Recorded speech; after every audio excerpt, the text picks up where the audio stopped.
आज वो दिन आ गया है कि आज मैं अपनी सासू माँ का काम तमाम कर दूंगी, जिन्होंने मुझ पर इतना अत्याचार किया। दोस्तों, मेरा नाम रचना है और मेरी उम्र अभी 25 साल है। मुझे मेरी शादी के अभी लगभग 3 महीना हो गए और सब कुछ अच्छा चल रहा था, सब कुछ बढ़िया चल रहा है। हम लोग हनीमून पर भी गए थे और फिर चौथे महीने में कुछ ऐसा हुआ कि मुझे मेरी सासू माँ को मारने का प्लान करना पड़ा। दोस्तों, कहानी शुरू करने से पहले मैं आपको अपने बारे में कुछ बता देती हूँ, जिससे आपको ये कहानी समझने में और भी आसानी हो जाएगी। दोस्तों, मैं एक मिडिल क्लास फैमिली से हूँ। मैं अपने माँ बाप की इकलौती बेटी हूँ। मेरे माँ बाप ने मुझे बहुत ही लाड प्यार से पाल पोस कर बड़ा किया है और उन्होंने मुझे बहुत अच्छे संस्कार भी दिए हैं। मैं एक पढ़ी लिखी लड़की हूँ। हाल ही में मैं अभी ग्रेजुएशन फर्स्ट डिवीज़न से पास आउट हुई और पढ़ाई में अच्छे होने की वजह से मेरा एक अच्छा इमेज था अपने गाँव में। गाँव के लोग मुझे बहुत मानते थे। सब कुछ अच्छा चल रहा था कि देखते ही देखते मैं बड़ी हो गई। अब एक मिडिल क्लास फैमिली में क्या होता है कि लड़कियां बड़ी हो जाती हैं तो फिर उनके लिए शादी ढूंढने लगते हैं। मेरे माता पिता ने भी मेरे लिए एक रिश्ता ढूंढा और मेरा शादी का रिश्ता तय हो गया। लड़का बिजनेस करता था और उसका कपड़े का दुकान था। लड़के का नाम संदीप था। उनका खुद का मैन्युफैक्चरिंग था, तो वो बाहर कंपनियों में भी सेल करने जाया करते थे। उनका तो बहुत ही बड़ा बिजनेस था और हर दिन लाखों में सेलिंग होता था। मेरे मामा ने ये रिश्ता मेरे लिए ढूंढा क्योंकि ये लोग मेरे मामा के रिश्तेदार के लोग थे। मेरे मामा ने मेरे पापा से बात किया और कहा कि एक अच्छा लड़का है जो बड़े घर का भी है और अच्छे घर का भी है। मेरे पापा ने बिना देरी किए मेरी शादी तय करा दिया क्योंकि वो चाहते थे कि मेरी बेटी रानी बनकर रहे, क्योंकि मैं उनकी इकलौती लड़की हूँ। लेकिन सबसे बड़ी प्रॉब्लम क्या थी कि वो लोग इतने अमीर होने के बावजूद भी उन लोगों में बहुत लालच भरा हुआ था। वो लोग बहुत ही लालची थे और उन लोगों ने शादी के टाइम पर भी मेरे पापा से बहुत ही ज़्यादा दहेज मांगा था, लगभग 50 लाख। लेकिन हम लोग एक मिडिल क्लास फैमिली से थे। हम लोग के पास इतना पैसा नहीं था और मेरे पापा एक स्कूल में हेड मास्टर थे, मतलब टीचर थे, तो वो भी ज़्यादा से ज़्यादा कितना ही दे पाते, क्योंकि हमारे पास ज़्यादा पैसा भी नहीं था और मेरी मम्मी भी बीमार रहा करती थी, तो आधा पैसा तो उन्हीं में लग जाया करता था। फिर भी मेरे पापा ने कैसे भी करके हाँ बोला, क्योंकि मैं उनकी इकलौती बेटी थी। उन्होंने फिर कहीं से भी पैसे का जुगाड़ किया और फिर मेरी शादी करा दिया। लेकिन दोस्तों, मैं आपको कुछ बताना चाहती हूँ। जो मेरा पति है संदीप, वो बहुत ही अच्छे हैं और मुझे बहुत ही पसंद किया करते थे, क्योंकि मैं बहुत ही ज़्यादा खूबसूरत और गोरी थी और हम लोग एक हफ्ते बाद हनीमून पर भी जाने वाले थे। उनके मम्मी पापा भी बहुत अच्छे थे। सब कुछ अच्छा चल रहा था। मेरी एक ननद भी है और मेरे एक जेठ जी हैं, मतलब मेरे पति के बड़े भाई। अब दोस्तों, ये तो रहा मेरे बारे में, लेकिन अब कहानी को शुरू करते हैं कि मैंने ऐसा क्या प्लान किया और कैसे मैं अपनी सासू माँ का कहानी ख़त्म की और क्यों मैंने ऐसा कदम उठाया। मेरी शादी के 1 हफ्ता हो गया था और हम लोग हनीमून पर गए और लगभग 1 महीना बाद हम लोग वापस घर चले आए। काफ़ी पूरा घूमे, मतलब मनाली गए थे। पर जब हम लोग घर वापस आए तो फिर मेरा पति बाहर चले गए, क्योंकि उनका बिजनेस था और कभी कभी तो उनको महीने महीने तक भी घर से बाहर रहना पड़ता था, क्योंकि मैंने पहले ही आपको बता दिया है कि उनका खुद का मैन्युफैक्चरिंग था, तो सेल करने बाहर जाया करते थे। तो ठीक है, मुझे भी कोई दिक्कत नहीं थी, क्योंकि इनके मम्मी पापा भी मुझे मानते थे, तो मैं आराम से रहा करती थी। और मेरा मायका भी ज़्यादा दूर नहीं था, तो मेरे मम्मी पापा भी आते जाते रहते थे, तो इससे मेरा मन भी लगा रहा करता था। ऐसे ही 3 महीना गुजर गया और सब कुछ अच्छा चल रहा था। फिर एक रात मेरी नींद टूटी और मुझे शायद कुछ बुरा सपना आ गया था। तो जैसे ही मैं अपने बिस्तर से उठी और सामने टेबल पर रखे गिलास को देखी तो उसमें पानी ख़त्म हो गया था।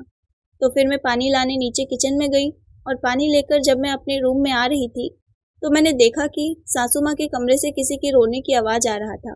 मुझे समझ में नहीं आया कि क्या हो गया, वो क्यों रो रही हैं। फिर मैंने जैसे ही अपने कदम बढ़ाया कि जाकर मैं उनसे पूछूं कि क्या बात है, वो क्यों रो रही हैं, तो फिर मुझे एक आवाज़ सुनाई दिया कि नहीं, अभी नहीं मारेंगे, अभी थोड़ा टाइम होने दो, अभी नई नई ही आई है, अभी ज़्यादा टाइम नहीं हुआ है, थोड़ा रुक जाओ, फिर उसको बताएंगे। मतलब ऐसी आवाज़ें आ रही थी। मैं एकदम डर गई कि मतलब ये लोग ऐसी बातें क्यों कर रहे हैं और किसके बारे में बातें कर रहे हैं। मुझे कुछ भी समझ में नहीं आया।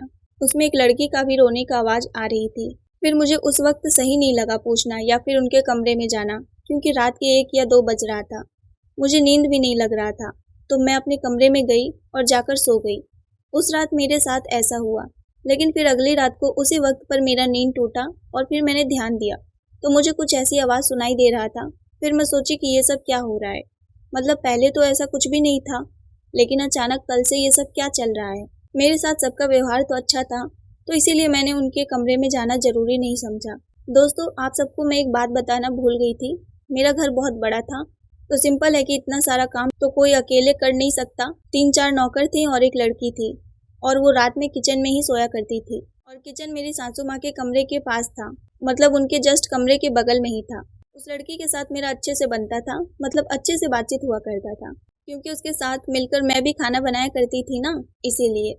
उसका नाम सरिता था। तो एक दिन मैंने उससे पूछा कि सरिता, तुम्हें पता है क्या, मतलब सासू माँ के कमरे से कुछ किसी के रोने की आवाज़ आती है। तो वो तुरंत बोली कि नहीं तो, ऐसा तो कुछ भी नहीं है, मुझे तो ऐसा कुछ भी सुनाई नहीं दिया। फिर मैं उससे बोली कि देखो, तुम मुझसे छुपाओ मत। मैं एक दिन किचन में पानी लेने आई थी, तो मैंने देखा था कि तुम नहीं थी, मतलब तुम यहाँ किचन में सोती हो ना, और तुम यहाँ पर थी नहीं, और मुझे किसी की रोने की आवाज़ आ रही थी, तो इसीलिए मैंने तुमसे पूछा, क्योंकि तुम तो यहाँ पर बहुत पुरानी हो और तुम्हें सबके बारे में अच्छे से पता होगा। लेकिन सरिता ने मुझे कुछ भी नहीं बताया। फिर मैं उससे बोली कि ठीक है, मत बताओ, लेकिन मैं पता तो कर ही लूँगी। ऐसे मैंने उसको धमकाया, लेकिन फिर भी वो मुझसे कुछ भी नहीं बताई। ऐसे ही करके कुछ हफ्ते बीत गए, और कुछ हफ्ते तक तो ये सब शांत हो गया था, लेकिन फिर अचानक से यही सब फिर से शुरू हो गया, और मुझे फिर से वो रोने की आवाज़ सुनाई दिया। तो मैं नीचे आई और देखी कि ये तो वही लड़की सरिता रो रही थी, और कुछ लोगों की आवाज़ आ रही थी कि नहीं, अब मैं मार दूंगा। और ये आवाज़ मेरे ससुर की थी। वो बोल रहे थे कि नहीं, अब मैं उसको मार दूंगा। मैं इतने दिन तक रुका रहा, लेकिन अब मैं नहीं रुकूंगा, अब मैं उसको मार दूंगा। मुझे कुछ भी समझ में नहीं आया कि वो किसको मारने की बातें कर रहे थे। तभी सासू माँ की आवाज़ आई कि नहीं, अभी रुक जाओ, अभी हमारा लड़का भी बाहर है, एक बार उससे बात करेंगे, और फिर नहीं सही रहेगा तो फिर तुम्हें जो करना होगा तुम कर लेना। इतना सुनने के बाद जो मेरा शक था, वो तो अब यकीन में बदल गया था कि ये लोग मेरे बारे में ही बात कर रहे हैं, मुझे ही मारने का प्लान कर रहे थे। लेकिन मुझे समझ में नहीं आ रहा था कि वो मुझे मारना क्यों चाहते थे। फिर मैं बहुत डर गई थी। मैं डरते डरते अपने कमरे में गई, लेकिन मैं आपको सच बताऊं तो उस रात बहुत कोशिश करने के बाद भी मुझे नींद नहीं आया। पूरी रात मैं बस यही सोचती रही कि ये लोग इतने अच्छे थे, मेरे साथ इतने अच्छे से व्यवहार करते थे, अब उनको ऐसा क्या हो गया कि वो लोग मुझे मारने की बातें कर रहे हैं। फिर अगले दिन मैं सरिता को अपने पास बुलाई, और मैंने उससे कहा कि चलो सरिता, आज सब्जी लेने मैं तुम्हारे साथ चलूँगी। मेरी सासू माँ तो मुझे जाने ही नहीं दे रही थी, लेकिन किसी तरह मैंने बहाना किया कि बैंक में मुझे कुछ काम है, तो मैं सरिता के साथ जा रही हूँ और जल्दी ही घर आ जाऊँगी। तो फिर मेरी सासू माँ ने कहा कि ठीक है, जाओ। लेकिन फिर थोड़ी देर बाद वो बोली, वो जो मेरा देवर था ना, मतलब उसको भी साथ लेकर जाओ।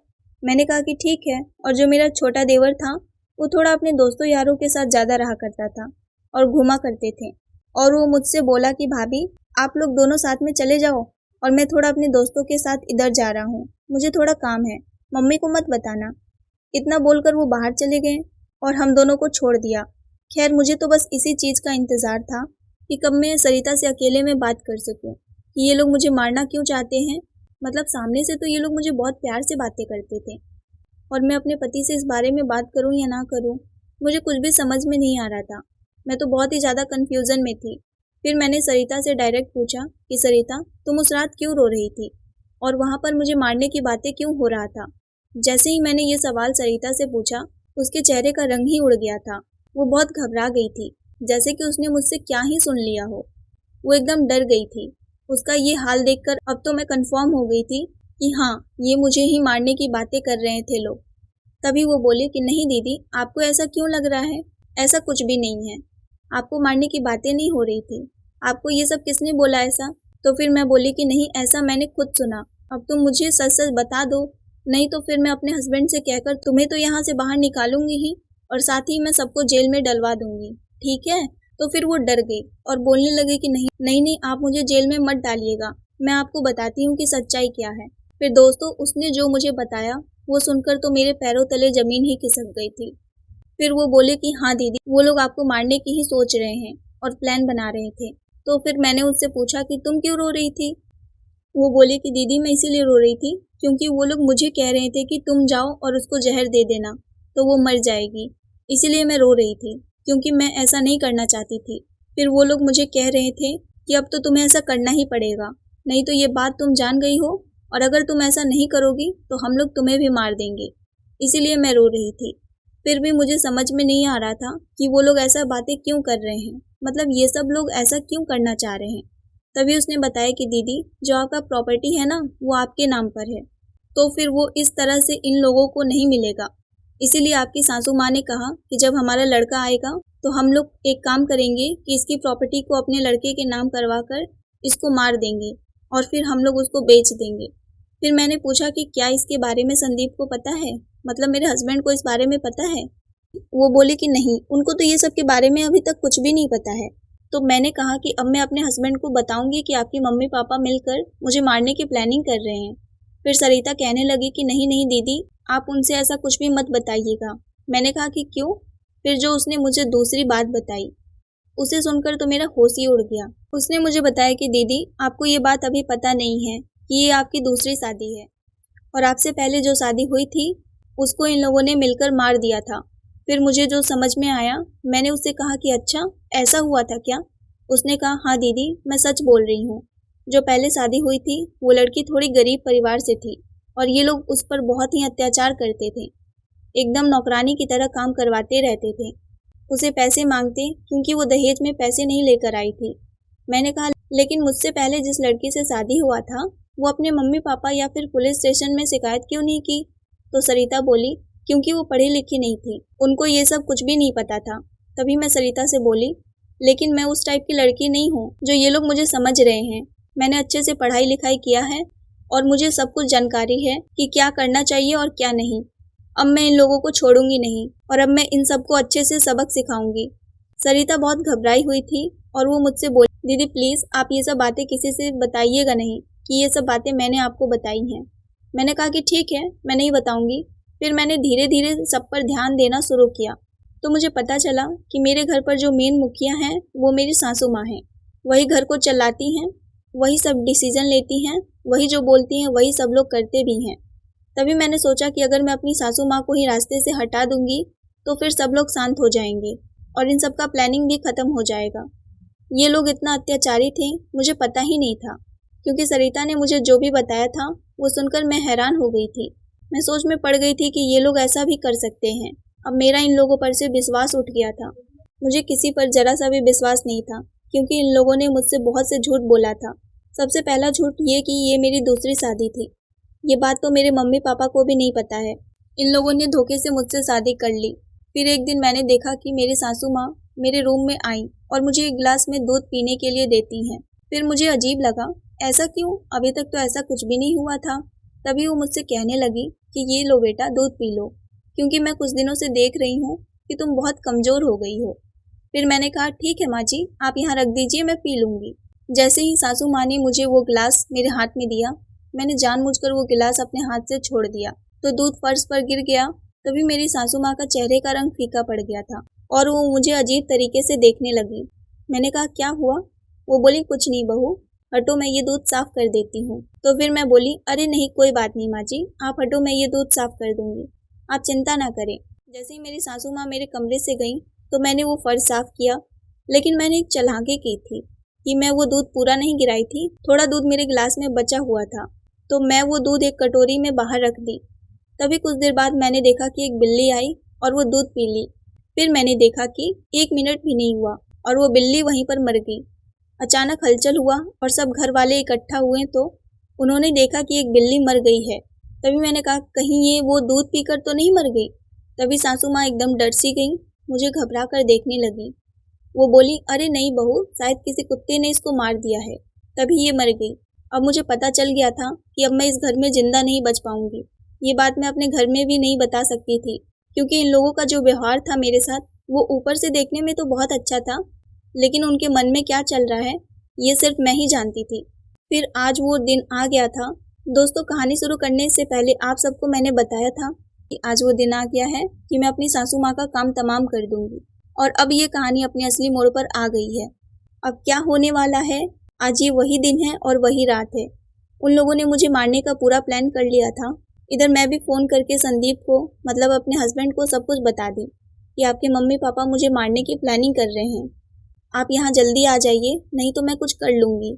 उन्होंने कहा कि नहीं नहीं तुम कुछ मत करना, मैं आता हूँ। और जैसे ही संदीप ने मेरा फ़ोन काटा वो तुरंत मोबाइल पर अपनी मम्मी को कॉल किए। मुझे धीरे धीरे आवाज़ आ रहा था। मुझे अब लग गया था कि वो सब बातें अपनी मम्मी को बता रहे हैं। वो कॉल पर मेरी सासू माँ को बोल रहे थे कि माँ जल्दी करो जो करना है, नहीं तो फिर कुछ भी नहीं हो पाएगा, उसे सब कुछ पता चल गया है। अब मैं सोच रही थी कि या तो मैं ही इन सबको ख़त्म कर दूं या ये लोग मुझे, लेकिन मैं ये सब करने से पहले एक लास्ट बार अपने मम्मी पापा से बात करना चाहती थी। तो मैंने अपने घर पर फ़ोन लगाया। फिर मैं रोते रोते अपने मम्मी पापा से हिम्मत करके बात की। तो मेरे पापा ने कहा कि बेटा तुम रो मत, और कुछ भी करके तुम बस 1 घंटा उनको रोक के रखो और रूम में आने मत देना, हम लोग अभी वहाँ पर आते हैं। तब जाकर मेरे दिल को थोड़ा तसल्ली मिला, क्योंकि नीचे जितने भी लोग थे वो सब लोग मिले हुए थे और मैं अकेले थी, अपने रूम में बंद करके रखी थी। धीरे धीरे वो लोग ऊपर आए। फिर उन्होंने मुझे दरवाज़ा खोलने के लिए कहा, लेकिन मैं दरवाज़ा नहीं खोली। वो लोग दरवाज़ा बहुत तेज़ से पीटते रहे, लेकिन मैं फिर भी दरवाज़ा को नहीं खोली। लेकिन 10 मिनट बाद उन लोगों ने दरवाज़ा मारकर तोड़ दिया और वो लोग मेरे रूम में आए। उनके हाथों में कुछ तो था, लेकिन मुझे कुछ भी दिखाई नहीं दे रहा था, क्योंकि मैं अपने रूम का लाइट बल्ब निकाल दी थी। कमरे में बिल्कुल अंधेरा था और मैं बेड के नीचे छुपी हुई थी। इतने सारे लोग थे, मेरा दिल बहुत तेज़ी से धड़क रहा था। मेरा दिमाग तो एक पल के लिए काम ही नहीं कर रहा था। मैं बस उस वक्त भगवान को याद कर रही थी कि भगवान मुझे बचा लो। तभी नीचे पुलिस की गाड़ी की हॉर्न की आवाज़ सुनाई दिया। तभी मेरे रूम में हलचल होना शुरू हो गया और सभी नीचे भागने लगे। नीचे पुलिस वालों ने इन लोगों को चारों तरफ से घेर लिया और गिरफ्तार कर लिया। फिर मैं अपने कमरे से बाहर आई तो देखी कि नीचे मेरे मम्मी पापा खड़े थे। फिर क्या पुलिस वालों ने इन लोगों को गिरफ्तार कर लिया और जो सरिता थी उसने सारी सच्चाई पुलिस वालों को बताई कि इन लोगों ने क्या क्या किया है और कैसे इन लोगों ने पहली शादी जिससे की उस लड़की को मार दिया था। तभी पुलिस वालों ने इन सबको गिरफ्तार किया और फिर कोर्ट में जज साहब ने मेरे सास ससुर और मेरे पति को 10 साल की जेल की सज़ा सुनाई। दोस्तों यही थी मेरी कहानी। आज मैं अपने मम्मी पापा के साथ हूँ। दोस्तों इस वीडियो को ज़्यादा से ज़्यादा शेयर करें, क्योंकि बहुत सी लड़कियाँ होती हैं जो डर की वजह से कुछ नहीं कर पाती। उनको ये कहानी सुनकर थोड़ा हिम्मत मिलेगा। उम्मीद करती हूँ आपको ये कहानी पसंद आई होगी। आपको ये कहानी कैसी लगी कमेंट करके ज़रूर बताएं, और कहानी पसंद आई हो तो वीडियो को लाइक शेयर और सब्सक्राइब ज़रूर करें। धन्यवाद।